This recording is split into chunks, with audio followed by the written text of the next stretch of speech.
शशि की सौतेली माँ ने उसकी शादी की तो बड़े घर में, लेकिन पति कोई काम न करता। आप ससुर जी के साथ काम पर क्यों नहीं जाते? अब हाँ जाऊंगा, लेकिन कल से। आज जरा मैं दोस्तों के साथ घूमने जा रहा हूँ। शशि के 2 बच्चे होते हैं, लेकिन रमेश का हाल वैसा का वैसा ही रहता है।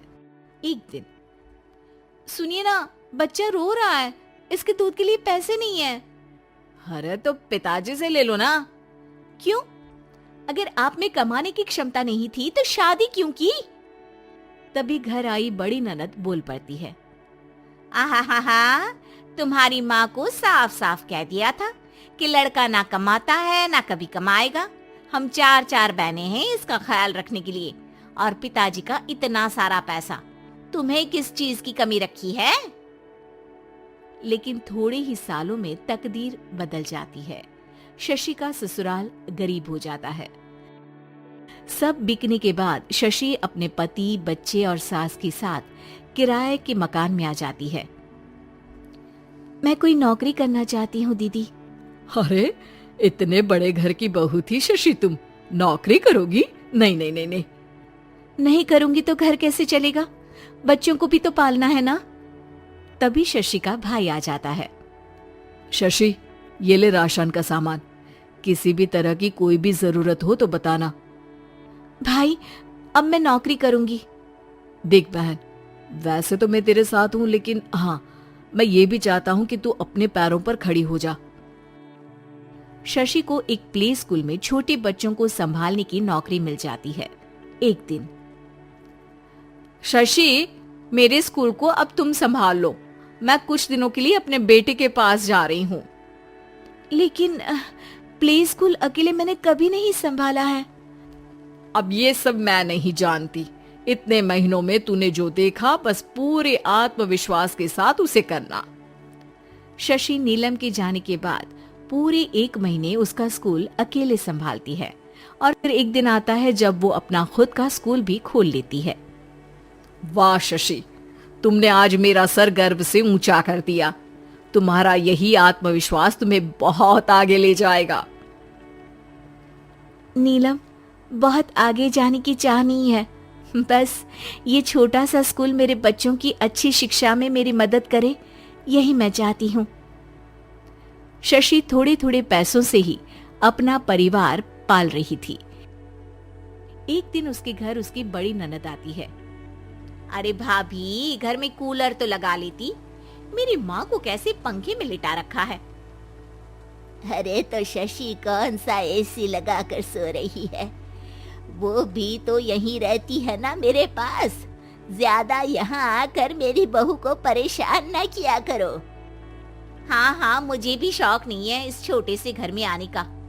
मैं तो बस ये बोलने आई थी कि मेरे बेटे की शादी है तो ननिहाल का जो नेग होता है वो ले आना। हाँ, जितना बनेगा कर देंगे, और ना हुआ ना तो वो भी नहीं करेंगे। तभी शशि बोल पड़ती है। अरे नहीं माँ जी, रीटा घर की बेटी है, उसके ससुराल वाले उससे शादी पर पूछेंगे कि मायके से क्या मिला। रीटा, तुम मुझे सामान की लिस्ट भेज देना, मैं पूरी कोशिश करूंगी कि तुम्हारी हर डिमांड को पूरा करे। अच्छा, मैं खाना लगाती हूँ। शशि ये बोलकर किचन में चली जाती है। धीरे धीरे कर शशि किसी न किसी तरह अपनी सारी ननदों की डिमांड भी पूरी करती, बच्चों की ख्वाहिशें भी, और उनकी पढ़ाई के लिए पैसे जोड़ती। एक दिन जब शशि का बेटा 12वीं पास करके आता है। माँ, अब तुझे काम करने की जरूरत नहीं है, मैं अब कोई ना कोई नौकरी करके पढ़ाई भी साथ कर लिया करूंगा। शशि को लगता है कि बेटा और आगे पढ़ाई करे, लेकिन वक्त की मार के कारण वो बेटे को काम के लिए हाँ कर देती है। अब बेटा एक बैंक में चपरासी बन जाता है। लड़का देखने में तो बड़ा अच्छा है, अंग्रेजी भी पटर पटर बोलता है, फिर चपरासी क्यों? लड़का सारी बात मैनेजर को बता देता है। अच्छा, तो मैं तुझे एक मौका देता हूँ, तू यहाँ रहकर दूसरे डिपार्टमेंट का भी काम सीख। अगर तू किसी एक का भी काम अच्छे से सीख गया तो मैं तुझे यहाँ टेबल चेयर में बैठने वाली नौकरी दे दूंगा। लेकिन एक दिन शशि की ननद उसे फोन करती है। अरे भाभी, देखो मायका तो मेरा तुम लोगों से ही है। मैंने आपके बेटे और मेरे भतीजे प्रदीप के लिए यहाँ एक नौकरी देखी है, पूरे 5,000 मिलेंगे। वैसे करता ही क्या है, चपरासी ही तो है ना। कोई बात नहीं रीटा, मैं उसे इस शहर के बाहर नहीं भेजना चाहती हूँ। बाकी वो शाम को आएगा तो मैं पूछ लेती हूँ। वहीं प्रदीप मैनेजर की बात से खुश हो जाता है और मैनेजर के काम पर ही नजर रखने लगता है।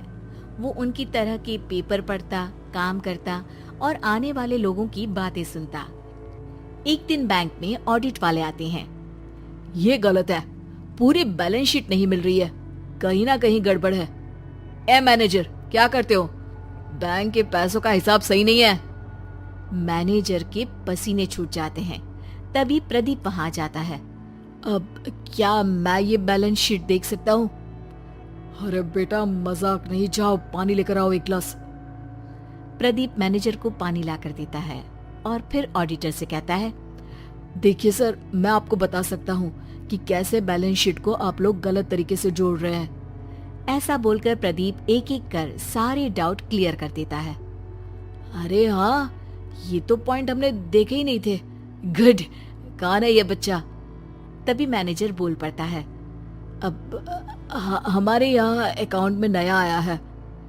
ऑडिटर के जाने के बाद, वाह प्रदीप, आज तो तुमने मेरी नौकरी बचा ली। और आपने भी तो मेरी नई नौकरी लगा दी, अकाउंटेंट की। बस फिर क्या था, प्रदीप ने एक बार जो सफलता की सीढ़ी चढ़ी, बस चढ़ता ही चला जाता है। फिर एक दिन शशि की ननद, अरे भाभी कैसी हो? घर को तो बड़ा ही सुंदर चमका रखा है। अरे बेटी, कैसे आना हुआ? तू तो इस छोटे से घर में आना भी नहीं चाहती थी, कोई खास काम है क्या? अब हाँ, वो माँ, मेरा जो मजला बेटा है ना, वो अकाउंट से पढ़ाई कर रहा है, तो प्रदीप से बोलकर उसकी भी कहीं अच्छी नौकरी लगा दो ना। सास और शशि समझ जाते हैं कि कैसे पैसे आते ही लोगों के बात करने के तरीके से लेकर रिश्ते निभाने तक में बदलाव आ जाता है।